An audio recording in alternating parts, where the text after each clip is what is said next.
Hello, I'm Ollie and this is Criminolly, where I talk about crime, pulp, horror, that kind of thing. Today, disturbing books. It's my review of Blood on the Tracks by Shuzo Oshimi.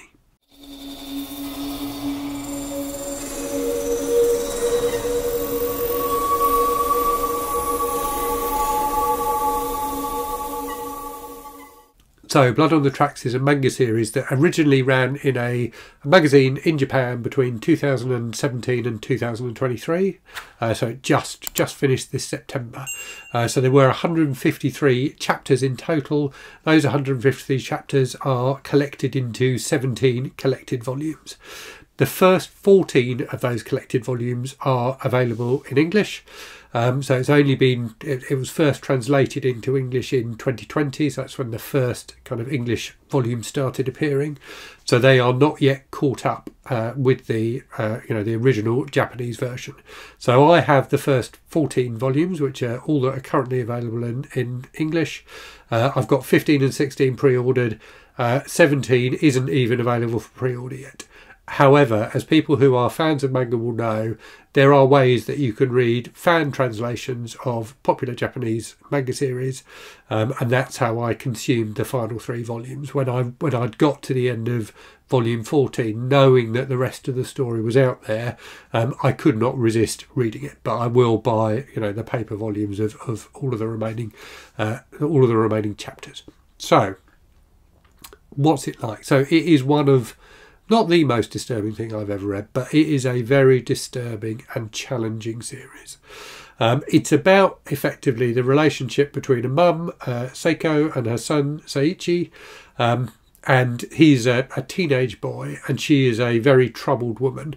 And, her mental health difficulties, are definitely apparent in her parenting style, should we say. So it is, it's very troubling, and you should definitely check out trigger warnings for it before starting to read it. It contains some of the most disturbing stuff I think I've come across, certainly in a manga. And it's not like graphically violent or anything like that in the way that some manga series can be. It's more like psychologically troubling.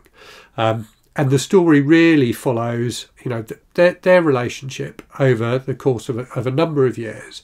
But starting in the first volume with a terrible, terrible act that she commits. And I'm not even going to tell you what that act is, even though it happens in the first volume, because, the power of it was tremendous. It was something that genuinely shocked me when I read it. And that's the power of this body of work, is that it's full of those kind of shock and surprise moments, but not in a cheap way, in a way that kind of digs into your emotions and your psyche. It's like a horrific thing to experience, this series, because there are such broken psyches on display here, particularly Seiko's. It's a very, very troubling read, but very, very powerful as well. And it's that relationship between mother and son is a fascinating thing to read. I think parent-child relationships are always interesting, and there are many great examples of those in literature. And I think this is one that that handles that topic particularly well. It's troubling, and you are appalled by some of the things that the mother does. But also you do feel sympathy for her. She is clearly someone who is in a great deal of pain herself. So yeah, it's shocking and compulsive, and I found I just needed to keep reading. It's fantastically gripping in that sense, and that's why when I finished volume 14, even though I couldn't get my hands on paper copies of the rest of it, I needed to keep on reading. The way it's told is really, really interesting as well. So it's as you would expect for a comic, it's very, very visual, but it's even more visual than than most of the comics and manga I have read. So let me show you an example of this. So it's really, really cinematic, and there are parts where you feel like you are like looking at the storyboard for a movie almost. So here's a really good example of that. I've tried to choose one that is from fairly early on and non-spoilery. So obviously, being manga, you read it right to left. So you've got this gradual, it's like the shot counter shot of classic cinema, and then kind of gradual zoom in as she turns around, and then you get like full face view of her. And the artwork, as you can see, is beautifully executed. And then the son feeling, you know, increasingly uncomfortable. And you do get moments like this where you can see here in this image, it's kind of the artwork changes. It's like he's hallucinating, his hand kind of morphing.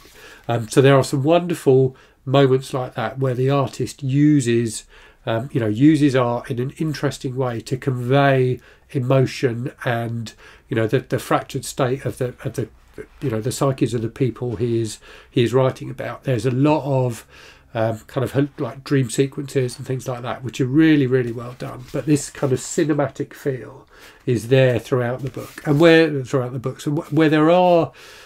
there is dialogue, and there is, you know, there's a decent amount of dialogue in it as well. It tends to be really quite staccato. It's like, you know, a couple of lines, you know, conversations like that, not long bits of dialogue that you read. A lot of the power of this book comes from the, you know, the images, and as you can see, they are, you know, they're beautifully done. What that means is, despite the fact that it's, you know, I've got the first 14 volumes here, and it's that much, you know, it's quick to read.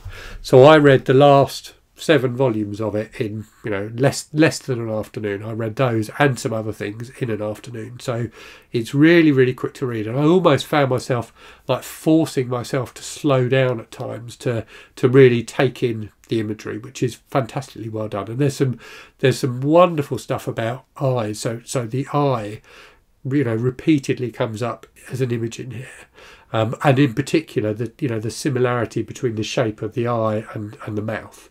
You get lots of kind of that motif is, you know, repeated throughout the volumes, and is really, really effective. But yeah, you can fly through it. So there is, I think, a consideration there, because it's not, you know, reading manga is not cheap.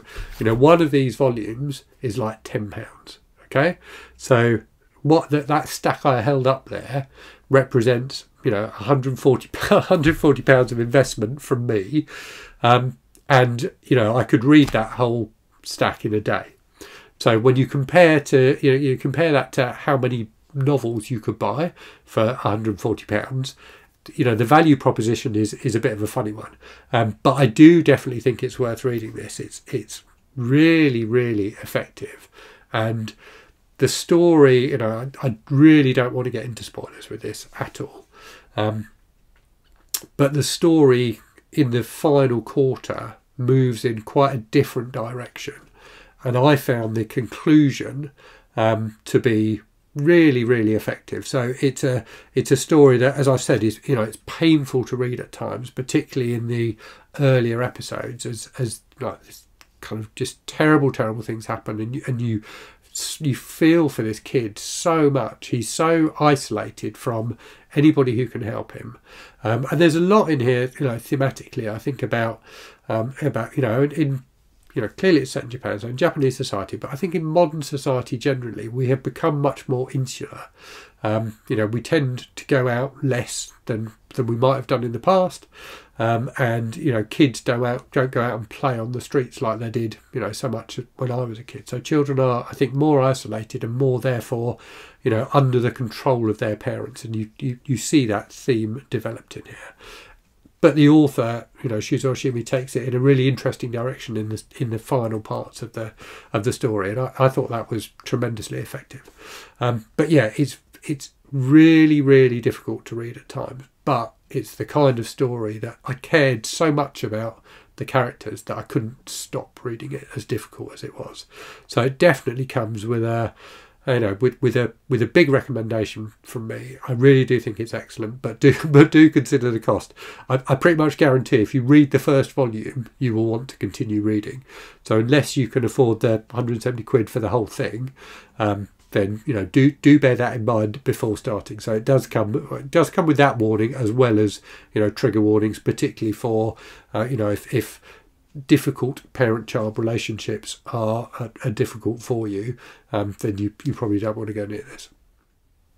Okay, I hope you found that interesting. If you read Blood on the Tracks, do let me know in the comments. As I said, I think it's a fantastic series, really, really effective, very disturbing, completely gripping, and very moving as well. So I absolutely loved it. Anyway, I will leave it there and say, as always, thank you very much for watching. Hope you're safe and well out there. Hope you're reading good stuff, and I'll speak to you again very soon. Cheerio.